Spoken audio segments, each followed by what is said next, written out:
قسم کی بات چلی تو اللہ نے محبوب کے گھوڑوں کی قسم کی، گھوڑوں کی اداؤں کو پسند کیا۔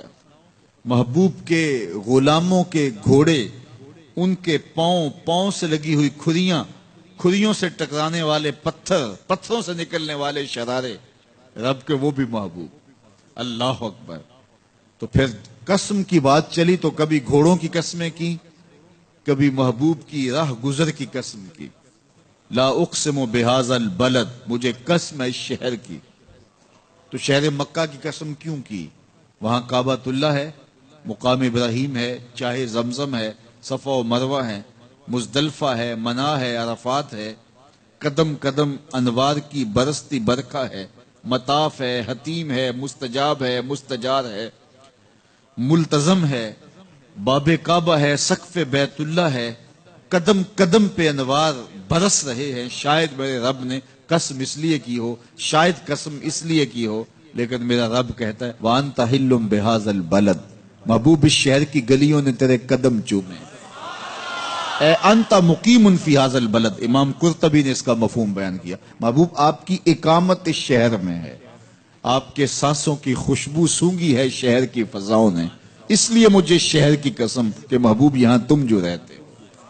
اللہ اکبر۔ تو محبوب کے شہر کی قسم کی، والعصر، محبوب کے زمانے کی قسم کی، والضحیٰ، محبوب کے چہرے کی قسم کی، واللیل، محبوب کی لٹکتی زلفوں کی قسم کی۔ کبھی کہا محبوب تیرے چہرہ زیبا کی قسم، کبھی کہا تیری زلف عنبری کی قسم، کبھی کہا تیرے شہر نور کی قسم، کبھی کہا تیرے زمانہ حسین کی قسم۔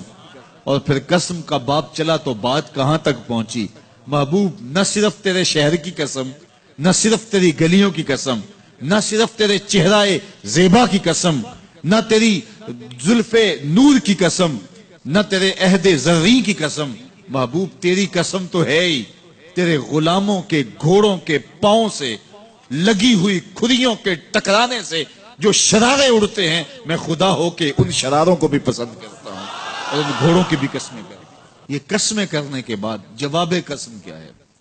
دیکھیے میں یہاں بیٹھا ہوں اور میں گفتگو کے آغاز پہ ہی قسمیں اٹھانا شروع کر دوں۔ مجھے قسم ہے رب کعبہ کی، مجھے قسم ہے عرش الہی کے مالک کی، مجھے قسم ہے زمین و آسمان کے خالق کی، تو قسموں پہ قسمیں کرتا جاؤں تو جو مجھے غور سے سننے کا عادی نہیں بھی ہے تو وہ بھی ایک دم کھڑا ہو جائے گا اور اس کے کان کھڑے ہو جائیں گے کہ آج جو قسموں پہ قسمیں کر رہے ہیں تو بات تو کوئی اہم ہوگی، تو وہ بھی متوجہ ہو جائے گا اور سننے کے لیے بے چین ہو جائے گا۔ تو میرا رب ہو کے قسمیں کر رہا ہے، تو اس کے بعد جواب قسم کیا ہے؟ تو روحوں میں پیاس بڑھ گئی اور سماعتیں بچھ گئی، ایک دم کان کھڑے ہو گئے تو جواب آیا ان الانسان لربہ لکنود، بے شک انسان اپنے رب کا ناشکرہ ہے۔ قسمیں گھوڑوں کی ان کی اداؤں کی اور ناشکرہ حضرت انسان کو کہا۔ یہ کتنی لطیف چوٹ تھی جو حضرت انسان کو ماری گئی۔ یا اللہ ہمیں ناشکرہ کہنا تھا تو کہیں اور مقام پہ کہہ لیا جاتا، گھوڑوں کی تو قسمیں کرے اور ہمیں ناشکرہ کہے۔ کہا یہی تو سمجھانا چاہتا ہوں کہ چم میٹھا نہیں ہوتا، کم میٹھا ہوتا ہے۔ تو ذات کے گھوڑے بھی ہوں لیکن کام کرے تو مجھے وہ بھی اچھے لگتے ہیں، اور تم انسان بنے ہو، نقوش بڑے اچھے ہیں، قدے رانا رکھتے ہو، جھیل جیسی آنکھیں ہیں، اور تم چلتے ہو تو قیامت چلتی ہے، لیکن مجھے تم اچھے نہیں لگتے اگر تم ناشکرے ہو۔ یہ ہیں ذات کے گھوڑے لیکن میرے محمد عربی کے غلاموں کے غلام ہیں، مجھے اچھے لگتے ہیں۔ تو وہ چم نہیں دیکھتا، وہ کم دیکھتا ہے۔ تو ذات کے گھوڑے بھی ہوں لیکن نسبت ہو میرے حضور سے تو رب کو وہ اچھے لگتے ہیں۔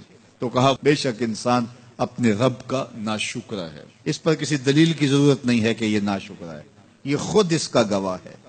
ذرا اپنے اندر اتر کے دیکھے کہ یہ کھڑا کہاں ہے، یہ کس قدر نعمتیں پانے کے باوجود شکوے کی زبان کھولے رکھتا ہے۔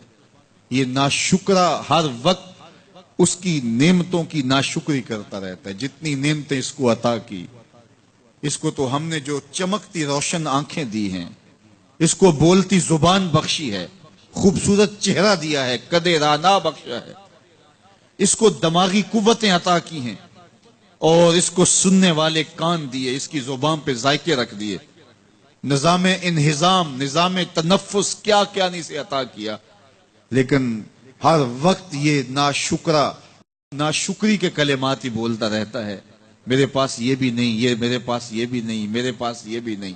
دیکھیں اس کے پاس کیا کیا اس کے مالک نے عطا کیا ہے۔ تو یہ ہر وقت ناشکری، اور پھر جوں ہم قیامت کے قریب ہوتے چلے جا رہے ہیں تو انسان کی ناشکری بڑھتی چلی جا رہی ہے۔